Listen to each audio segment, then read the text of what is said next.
امید دارم با یادگیری از مطالب و بیانات ارزشمند استاد عزیزم حجت الاسلام و المسلمین موسوی مطلق این اتفاق برای من شما بیفته. آقا سلام علیکم و رحمت الله. رسیدیم به شب عید قدیر. عید شما مبارک. سلامت باشی، بر شما مبارک باشه. ان شاء دست پرم اومدین دیگه عیدی بگیریم از شما. اومدیم دست پر ان شاء الله برگردیم از جایی که به نام امیرالمومنین و یاد خدا. الهی آمین. بسم الله الرحمن الرحیم. بندم عرض سلام و ادب و احترام و تبریک دارم خدمت همه شما بینندگان عزیز و ارجمند و فرهیخته عوامل برنامه یاد خدا و استعالی. ان شاء الله به طور ویژه مبارک باشه و استعداد دارم که همه بگیم الحمدلله الذی جعلنا من المتمسکین بولایت مولانا امیرالمؤمنین و اولاده المعصومین. همینجا قبل از این که بحثمون رو با جناب آقای قوامی عزیز آغاز بکنیم این نکته رو عرض بکنم که اگر کسی الان داره صدای ما رو میشنوه شب قدیر هست، از کسی ناراحت هست، حتما این ناراحتی رو پایان بده. قدیر یه اعمالی هم داره، علاوه بر دعا و ثنا و ذکر و همه اینا یک سری اعمال عملی هم داره، مثل اطعام دادن و اطعام کردن و روزه گرفتن و اینطور کارا. یکیش هم همین اصلاح ذات البین هست.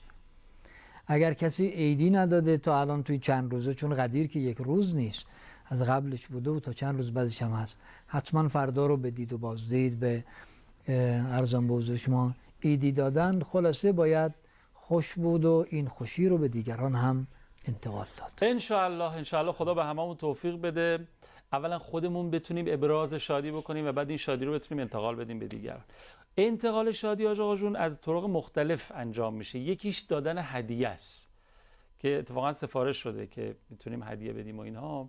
شما بیاناتتون فرمایشاتتون برای ما هدیه است، انصافا بدون اغراق عرض میکنم، برای شخص حقیر اهالی یاد خدا همه استفاده میکنیم و بهترین هدیه هم از جانب شما همین است. اما قبول بفرمایید جای اسکناس نمیگیره.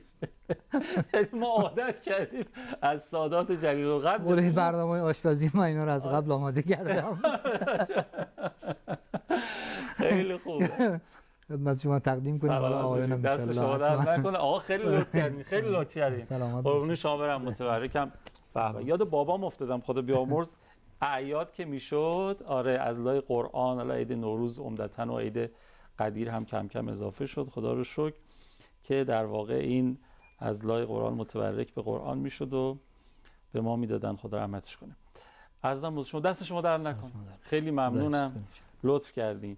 خب البته شما هم اگر از قبل آماده کرده باشی مثل آشپزان از قبل دیگه جواب علما بالاخره ازشون هدیه میگیریم، بالاخره باید یه چیزی هم عرضم به حضور شما که نه شما آخه ساداتی. راست میگه. بله، به این جهت دارم عرض میکنم. آقا یه دونه هم تو جیب من هست از قضا. به همون چی گفتین؟ برنامه‌های آشپزی. برنامه آشپزی میگن ما اینا رو از قبل آماده کردیم. رو آماده کردیم. آقا خدمت شما. آقا فقط برای اینکه ببخشید آقا. سلامت باشین. زنده باشین. جسارت نباشه، فقط برای اینکه یه تبیینی باشه، تبلیغی باشه. آقا توی عید قدیر به هر روشی میتونید از همدیگه قرض بگیرید، به همدیگه بدید. بالاخره به شکل نمادین هم شده این کار انجام بشه که جناب سید عزیز یکی از راه‌های ثروتمند شدن در بیان علی ابن موسی الرضا این است که در روز قدیر عیدی دادن است. یعنی کسی که دوست داره اوضاع مالیش دگرگون بشه، گفتی قرض بکنید یادم اومد این روایت علی ابن موسی الرضا که آدابی رو بیان میکنی که روزی رو زیاد میکنه، روزی رو زیاد میکنه، رزق رو زیاد میکنه. یعنی اون خیلی خوب. چیزی که انسان در طلبش هست حتما بیشتر میشه. دست شما در نکنه. سلامت باشید. مخلصیم. عرضم حضور شما که خب ما رسیدیم به اینجایی که من یادم میاد که آخر برنامه دیشب عرض کردم که ما در عصر خاصی هستیم که امام حی و حاضر و ناظر بر اعمال ما هستن، اما ما سعادت دیدارشون رو نداریم و نمیتونیم خدمتشون برسیم. توی این دوره که عصر غیبت هست یه مقدار ولایت مدار بودن، ولایت پذیر بودن متفاوت از عصر خود اهل بیت و ائمه‌ها سلام الله علیهم اجمعینه. انگار که خود پیامبر هم در روز قدیر این آینده نگری رو داشتن که بعد از خطبه قدیر اون اواخر فرمودن فلیبلغ الحاضر الغائب الوالد الولد الی یوم القیامه. این حرف منو حاضرین به غایبین بگن که هیچ، پدر مادرها به بچه هاشون بگن سینه به سینه برسه تا روز قیامت، یعنی تا همین الان که ما هستیم و در ادامش این زمان ما هم شاملش میشه. اولا این فرمایش پیامبر چطور به اینجا ما مطمئن باشیم دقیق رسیده و همونطوری که باید و از این به بعد هم خواهد رسید، و بعد در عصر حاضر این فرمایش پیامبر خطبه قدیریه‌شون چطور نمود پیدا میکنه ما که در محضر امامون نیستیم. بله. از ظاهر دو تا موضوع مهم هست، یکی بحث تبلیغ قدیر الی یوم القیامه بله. که این رو عرض میکنیم حالا امشب اگر نشد در وقت دیگری. نکته بعدیش اینه که ولایت پذیری در عصر حضور امام و در عصر غیبت. بالاخره امام گاهی هم حضور دارد و هم ظهور دارد. گاهی امام فقط حضور دارد و ظهور ندارد. ما الان در عصری هستیم که امام ما حضور دارد اما ظهوری ندارد برای اینکه شما هر وقت خواستی بتونی امامت رو ببینی. فرمودن مثل خورشید پشت ابر. البته اینم لطیفه ای دارد این خورشید پشت ابر، یعنی که گاهی شما سطحتون رو بیارید بالا، امام سطحش رو پایین نیاره، شما برید بالاتر تا از این ابرها عبور بکنین، موانع و حجاب ها، و خورشید تابان امام قابل ملاحظه هست. و این حضور نداشتن ولی خدا قبل از اسلام هم بوده. یعنی ما خیلی از پیغمبران رو داشتیم که از امتهاشون غایب شدند و رفتند، مسبوق به سابقه هست. از دوران بعد از علی بن موسی رضایی که ائمه کم کم جامعه شیعه رو بردن به سمت آماده کردن که اگر ندیدن، تا اینکه میرسید به زمان امام مهدی امام عسکری حتی گاهی از پس پرده هم سخن میگفتن. یه بخشی هم که اصلا در دسترس نبودن، امام عسکری سلام الله علیه که اصلا در حصر بودن اما داشتن آماده میشدن که اگر امامشون رو ندیدن چه کار بکنن. خب اونی که قطعا مشترک است بین امامی که حضور و ظهور دارد و امامی که فقط حضور دارد و بحث به ظاهر ظهور ندارد، این است که ما مطیع امر اونها باید باشیم. فرمودن کل میت فی یده الغسال. ما در برابر خدا باید چطور باشیم؟ در برابر ولی خدا هم و امام هم باید این چنین باشیم، مثل مرده تو دست مرده شد. چرا؟ چون خدا او رو منصوب کرده است، او عقل کل و کل عقل است و پشیمانی ندارد. صلاح و مصلحت هر فرد و هر جامعه رو الی یوم القیامه و بعد از قیامت رو هم میداند. این که گاهی مقابل امام معصوم اجتهاد صورت گرفته در طول تاریخ، در زمان ائمه دورانهایی بوده که بعد به شکست مواجه شده. ولی خدا این چنینه، شما حکم آنچه تو فرمایی، لطف آنچه تو اندیشی، در دایره قسمت ما نقطه تسلیمیم. خب بعد الگو سازی هم برای ما کردن. امیرالمومنین نسبت به رسول الله المعظم چطور بوده؟ اصلا ابراز وجودی چیزی دارن حضرت امیر علیه السلام؟ نه. خیر. فرمان انا عبد من عبید محمد، اللهم صل علی محمد. در نهج بلاغه شریف هم هست. و اینم آقای ما امیرالمومنین داره. امیرالمومنینی که پیغمبر با اون عظمت اون چنان دلدادگی داره، از ناحیه خدا امر به محبت امیرالمومنین شده، این چنین برخورد میکنه. باز در دورانهای بعدی امام حسن و امام حسین نسبت به خود امیرالمومنین، امام حسین نسبت به امام حسن، اونا که دیگه امام هستن، امام که کوچیک و بزرگ نداره. الان این رسالت به گردنش هست. قبل از که این وظیفه حکم ابلاغ رو بگیری که امام عالم بوده است، تو نبود که امام حالا که شد امام مثلا یک چشم دیگری، چشم سوم به امام باز کرد. نه. الان وقت به اصطلاح رسمیت جامعه عمل پوشاندن اون احکامی است که صادر میشه به دست امام هست. و اصحاب خاص ائمه هر کدوم که ممتاز شدن دلیلشون این اطاعت پذیری بیچون و چرا بود. خب بارها عرض شده در محافل منابر که از امام صادق علیه السلام سوال کردن که سلمان چرا منا اهل البیت شد؟ حضرت سه تا ویژگی رو برمیش بره. یکی این که سلمان علم و علما رو دوست داشت. علم آموزی رو دوست داشت، علما رو دوست داشت. 2 فقرا رو دوست داشت. 3 خواست امیرالمومنین رو بر خواست خودش مقدم میدانست. سلمان کسی است که دارای اسم اعظم است، علم بلایا و منایاست. نفحات الرحمن رو بخوانی محدث نوری، یا چیزایی هم که حتی مرحوم شیخ عباس قمی هم آورده راجع به سلمان چی میشن، دارای اسم اعظم، علم بلایا و منایا. بعضی جز اوصیا حضرت عیسی میداننش. وقتی خدمت پیغمبر رسیده بیش از 400 سال سنش بوده، جزء معمرین عالم هست. اینجا ابراز وجودی نداره، بروز ظهوری نداره نسبت به امیرالمومنین. خب این اطاعت پذیریه باید. حالا شاید مثال زیاد است. گاهی انسان با خودش فکر می‌کنه که اگر ما در عصر امیرالمومنین بودیم ما مطیع بودیم یا نبودیم. امید خوب داشتن خیلی خوبه، خیال خوب از عمل بد که بهتره. ما خیال میکنیم اگر بودیم حتما جزء لشکر امیرالمومنین بودیم، حتما اگر در زمان بعثت بود می آمدیم و ردای مبارک پیغمبر رو میبوسیدیم و ایمان می‌آوردیم به پیغمبر. اینا خوبه، امید خوبه، اما در واقع عمل چی؟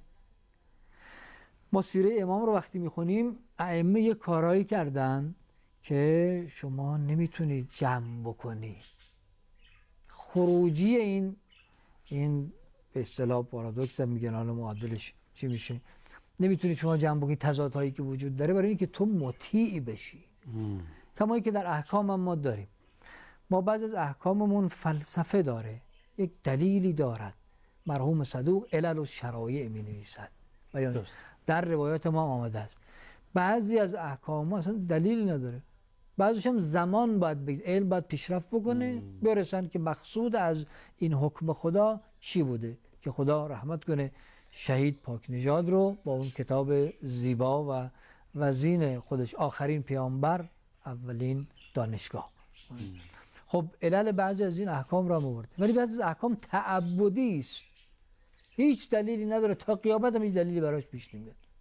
کسی به امیرالمومنین عرض کرد که حالا وضو میگیریم آب یک کمی بالای آرنج یا پایین آرنج چه فرقی داره؟ برای خدا حالا یه سر سوزن اینا. چون میزان هست که اطاعت افراد سنجیده میشود. بیان از تعبیر یکی از همین منحرفین مدعی معرفت که خارج نشین شده و هر از چنگای افاضاتی هم داره در آثارش و بیاناتش، همه اینها. یکی از آقایان مسئول میگفت که اون همسرش که ازش جدا شده بود میگفت من گاهی نماز صبح ایشون رو بیدار میکردم که باشه نماز صبح بخون. میگفت که حالا نماز ایور آفتاب با اوور آفتاب چه فرقی داره؟ اصلا معنای تعبد رو متوجه نشده. حالا اونجا بشینه و ای مثنوی شعر بده و ای مثلا آره هر کاری دوست داره انجام. واقع قصه این نیست. تعبد سرت انسان می‌کنه. در عصر امام ائمه ما رو هدایت کردن، آمدن در زمان حضرت صادق علیه السلام کم کم انگار دارن یک فصل دیگری رو هم باز میکنن. فصلی که میاد محضر امام صادق سوال میپرسه، حضرت میفرمایند فلانی که از دوستان ما و فقهای ماست که پیش شما، چرا از اون نپرسیدی؟ برو پیش او، بابا آمده دیگه، الان ما داره اعتبار بخشی میگه. هی بیاد برسه تا زمان غیبت. الان سختیش اینه. به خاطر همین سختی هم هست که ماها مدال برادران پیغمبر رو گرفتیم. بله چیکار کردیم که ما بشیم برادران پیغمبر؟ خب اینو از کدوم منبع میفرمایید؟ اجازه بدین بریم برگردیم بله و توضیحش رو کامل از شما بشنوین. با همه وجودم به همه شما مجدد تبریک میگم و خیلی خیلی ممنونم که الان از بین همه کارا که شب عید قدیر میتونید انجام بدین همچنان نشستین پای تلویزیون و پای صحبت‌های آقای موسوی مطلق عزیز. بفرمایید. بارها گفت محمد که علی جان من است، هم به جان علی و جان محمد صلوات. اللهم صل علی محمد و آل محمد و عجل فرجهم. نمیدونم چجوری تشکر بکنم که نگاه مهربون و زلالتون رو دارین هدیه میدین به یاد خدا. ممنونم. خب عرضم حضور شما که فرمودین امامان عمدتاً متأخر شرایط رو انگار مهیا کردن برای درک عصر غیبت، اما در شرایط غیبت و حالا که ما هستیم و 1400 خورده ای سال میگذره، 1435 سال از عید قدیر سال 10 هجرت میگذره، ما چطور باید ولایت پذیر باشیم، ولایت مدار باشیم، فرمودین سخته. به خاطر همین هم هست که کسایی که در این دوره ولایت پذیر هستن بهشون میگن کی؟ برادران پیغمبر. چرا؟ پیغمبر نشسته بودن، به جبرائیل گفتن که سلام من رو به برادران من برسان. اصحاب وقتی متوجه این موضوع شدن گفتن یا رسول الله پس ما چی هستیم نسبت به شما؟ فرمود انتم اصحابی، شما اصحاب منی. خب برادران من کسانی هستن زمانی میان که من رو ندیدن، اوصیاء من رو هم ندیدن، ایمان آوردن به سیاهی روی سپیدی. یعنی قرآن و روایاتی که رسیده است به ما که ندیدیم پیغمبر رو و اوصیاش رو هم ندیدیم. 1100 و چند سال است که ما وصی 12 حضرت و حسب ظاهر نیستن. خب این مدال برادری پیغمبر که برادر حقیقی پیغمبر امیرالمومنینه، بعد این رو میدن به کسانی که در آخر زمان میان ایمان آوردن. حالا ما ببینیم که چی گفته، چه سختی هایی داره در این دوران. ائمه عرض کردم که آماده کردن برای وقتی که به حسب ظاهر خودشون نباشن و اونم مسیر رو بردن به سمت فقها. رسیده به امام حسن عسکری سلام الله علیه که دیگه اوج خودش هست. یعنی دوران غربت امام عسکری سلام الله علیه یه دوران غربت واقعا تشیع به معنای حقیقی است که حتی یه عده‌ای آمدن امام رو زیارت بکنن، بعداً به یک نوع یکی از این دستفروش‌ها خدمت امام رفتن و گفتن که آقا بعضی از دوستان شما آمدن میخوان ببینن. فرموده اصلا فقط سه شنبه من رو از پادگان میارن بیرون برای بازار و خرید و استحمام و مثلا اینها، اونجا من فقط بهشون بگو چند تا با هم جمع نشن، اشک نریزن، به عنوان ابراز ارادت فقط بخوان تماشا کن. این دوران ها رو سپری شده. تو این دوران امام حسن عسکری علیه السلام تکلیف رو روشن میکنه و اونم این است که بحث فقها فرماند و اما من کان من الفقها.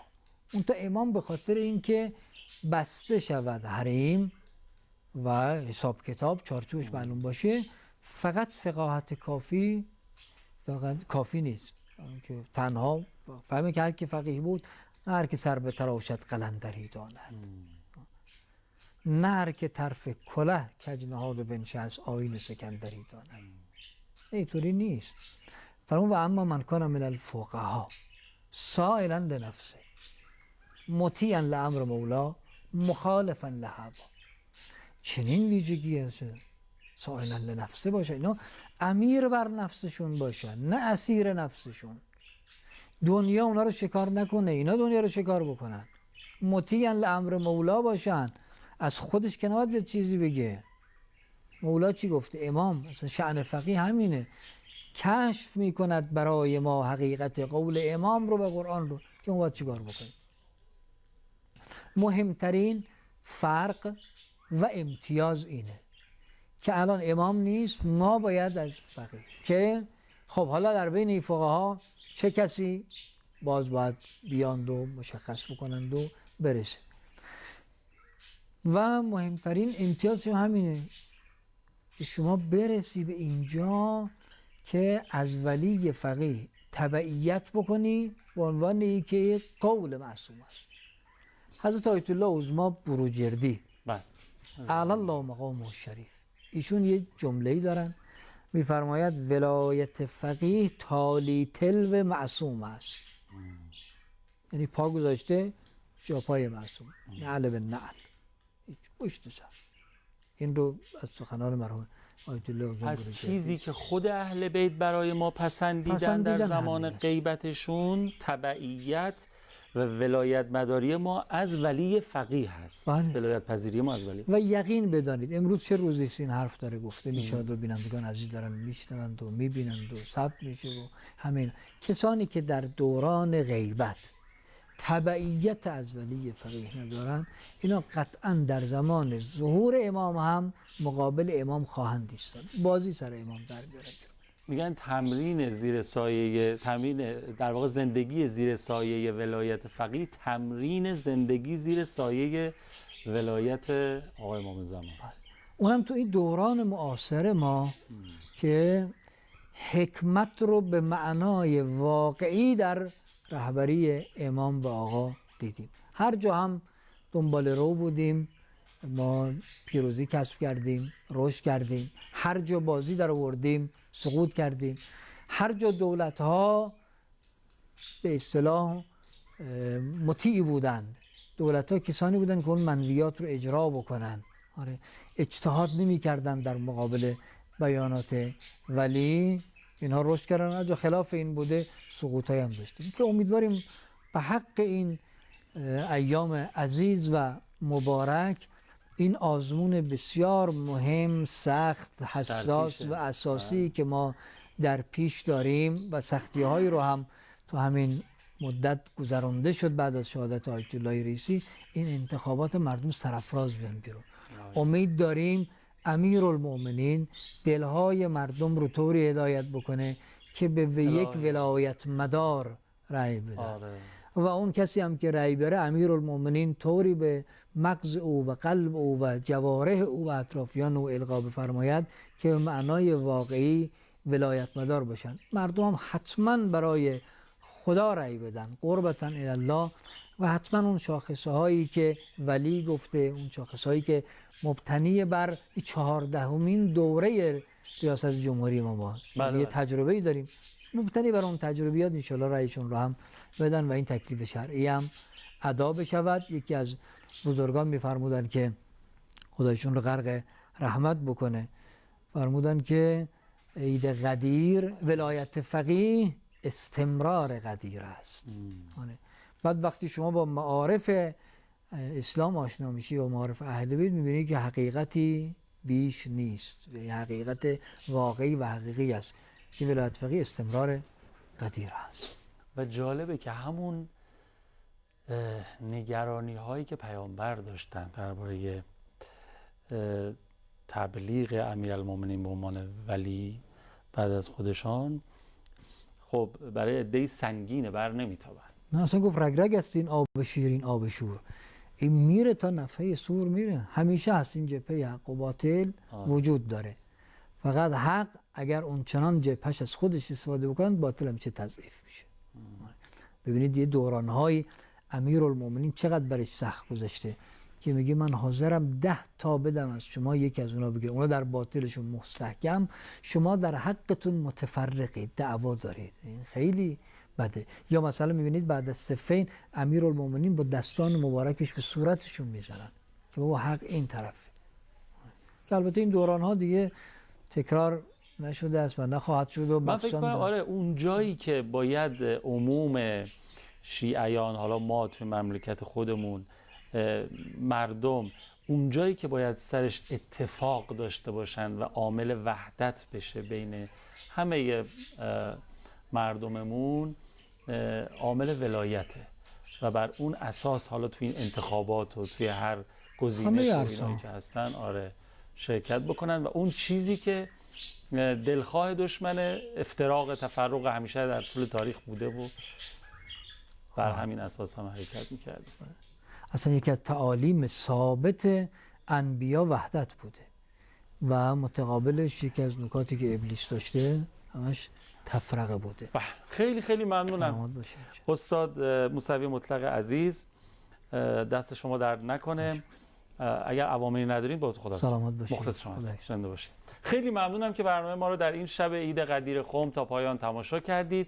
2 بیت بخونم با شما خداحافظی بکنم. امیدوارم از همه برکات شب و روز این عید کاملا خاص و ناب و استثنایی همه شما بهره مند بشین. همه مردم دنیا به ویژه مسلمان ها و شیعیان برای امشب و فردا خیلی خیلی ویژه نفس بزنین برای مردم مظلوم غزه، کودکان و زنان بی‌پناه غزه و دعا بکنید برای دلیرمردان جبهه مقاومت، همه این چند کشور معدودی که هستن در برابر این همه کشورهای مستکبر دنیا. عرض میکنم که دلم با یا علی هر بار جانی تازه میگیرد، کتاب عشق با نام علی شیرازه میگیرد. من از الیوم اکملت لکم این گونه فهمیدم، خدا با مهر او دین مرا اندازه میگیرد. خدا با مهر او دین مرا اندازه میگیرد.